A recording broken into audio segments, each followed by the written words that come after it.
Hello and welcome to News Central TV. My name is Mazino Apil. Here are news making headlines beyond the continent.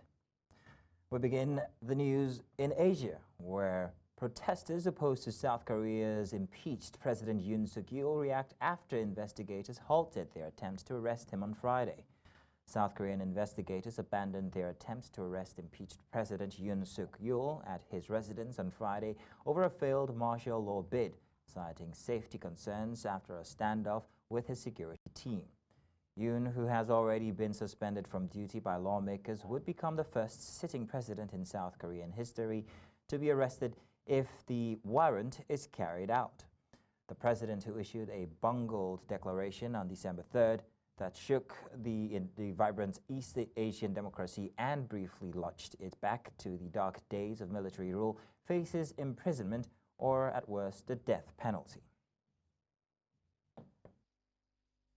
지금 신속하게 윤석열이 체포되지 않고 그리고 그들이 체포에 지금 저항하고 신속히 응하지 않는 것에 굉장히 분노하는 마음으로 이 자리에 바로 뛰쳐나오게 되었습니다.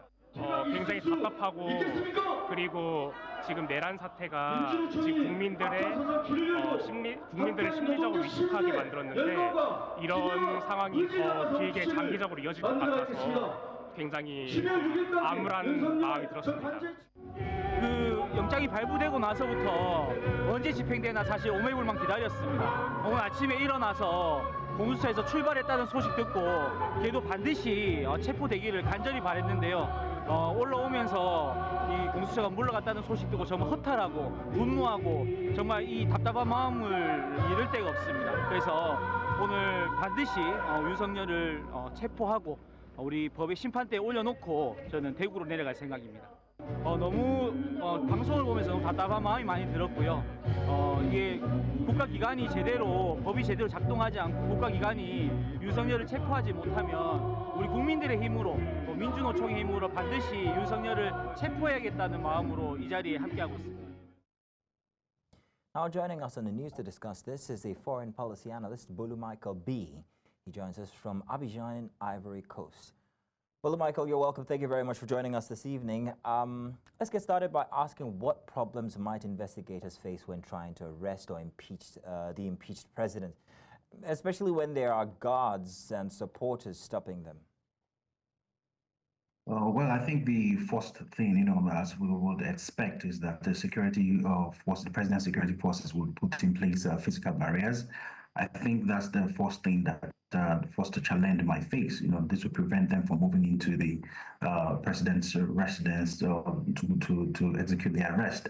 So this would definitely prevent them from going in. And another challenge is the president's supporters, the protesting, near his residence. They outnumber the investigators. The president's security forces as well outnumber the investigators. So even if the president's security forces do not want to, act in a way that would obstruct the arrest, the president's supporters protesting because they outnumbered security forces might act, in such manner. Another thing is the time constraint. They have January 6th to execute the arrest warrant, and as the day draws closer, the investigators would feel much more pressure, to act and do something. Also, they might also face the challenge of firearms. The protesters may be armed in some way, not sure, but definitely the president's security forces are armed. So if the investigators, they act in an arbitrary manner, we could see a situation where we're having a crossfire, and hopefully that doesn't happen. Can you give us an idea into the dynamics of how this issue is currently, with the president having security forces and also supporters blocking the arrest? How will this affect people's view of law in South Korea and governance generally? Okay, I think the biggest reaction will come from South Korea's allies, because they will begin to question South Korea's commitment to the values of democracy and the rule of law. I think people will begin to lose trust in the government. They have this loss of confidence in the capacity of the government to enforce the law, and this situation might embolden, political actors as well as the public to defy legal authority, and this sets a negative precedent for a country like South Korea, which has managed to keep a relatively good reputation in terms of their political stability. But what's going on right now could also be a reflection of a weakened institution, whereby people begin to question the ability of the state to override presidential powers. Now, with only 48 hours to arrest President Yoon, what steps do you think investigators should take to get past the security forces and still follow the law at the same time?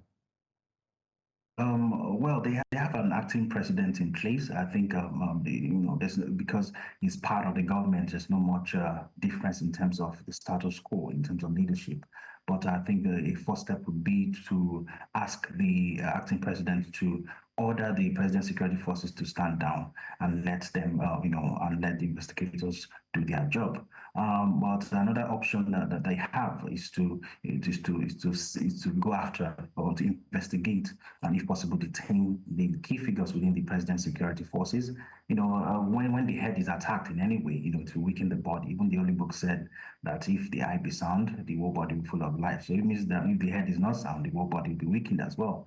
So whether it's a snake or a mosquito or a human being you want to get rid of, you go for the head, and it weakens the body. So if they go for the key figures within the presidential security forces and there's nobody to really keep the orders, it will weaken the chain of command.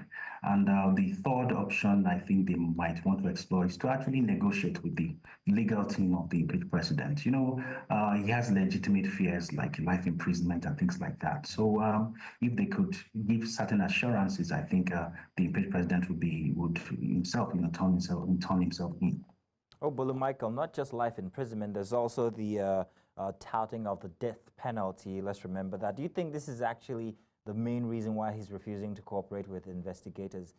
And perhaps maybe this is the reason why he's encouraged his supporters to protect him, even though he's under investigation for serious charges. Do you think? I think several factors, multiple factors. I think the fear of the consequences is a major one. Fear of the death penalty or life imprisonment.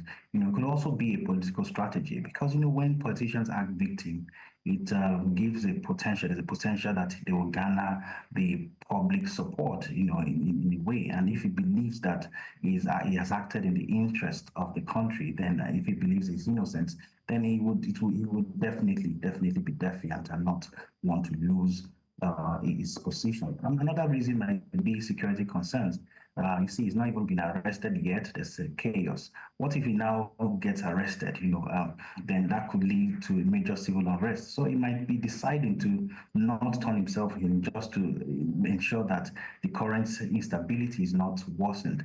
And I think another reason why he might be defiant is because he's exploring the loopholes in the legal system. For example, when the January 6th arrest warrant lapses, it would render it ineffective.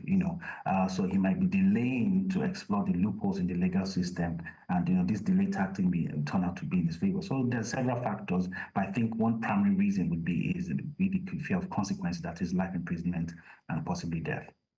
Well, thank you very much, Bolu Michael, for giving us your expert opinion on the issue. Thank you.